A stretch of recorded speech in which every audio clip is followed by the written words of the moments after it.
నేను కూటాల్లో ఒకరోజు ఒక మెసేజ్ చెప్పాను.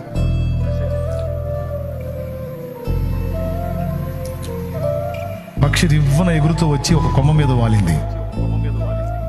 ఆ పక్షికి ఆధారం ఏంటని అడిగాను. అప్పుడు మీరేం చెప్పారు? కొమ్మ ఆధారం అన్నారు. కొమ్మ మీద వాలింది, కొమ్మే ఆధారం అయింది దానికి అన్నారు మీరు. కానీ నేనేమన్నాను? కొమ్మ కాదు, రెక్కలు అన్నాను. కొమ్మ ఉంది కాబట్టి అట్లా ఉంది, కానీ దాని మీద కొమ్మ పెళ్ళుని విరిగితే చెట్టుకున్న రెక్కలు సాచి ఎగరగలిగితే తను తను కాపాడుకుంటుంది. అంటే కొమ్మ మీద ఉంది కానీ కొమ్మ మీద ఆధారపడలేదు, రెక్కల మీద ఆధారపడలేదు. ఆ రోజు సందేశం చెబుతూ, అయితే 10 మందికి నువ్వు ఆధారం అవు కానీ నువ్వెవ్వరిని ఆధారం చేసుకోవద్దు అన్నాను నేను. ఎంతమంది గుర్తుంది మా? నిజంగా ఉందా? అలాగే అయితే 10 మందికి నీ ప్రేమని పంచు కానీ నువ్వు ఎవరి ప్రేమను ఆశించద్దు నాన్న. ఛాన్స్ ఉంటే 10 మందికి నీ ప్రేమని పంచమ్మా, అంతే.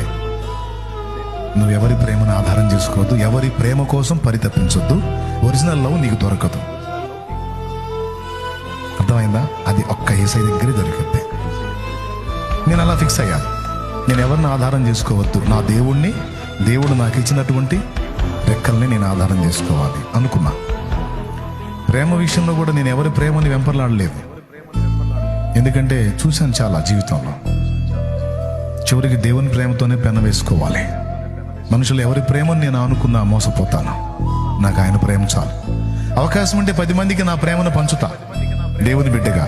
అంతేగాని ఎవరి ప్రేమ కోసమో నేను ఎదురు చూడను, వెంపర్లాడను. ఎవరు నాతో ఉన్న స్తోత్రం, ఎవరు నన్ను వదిలేసి వెళ్ళిపోయినా స్తోత్రం. ఏం పట్టించుకోను.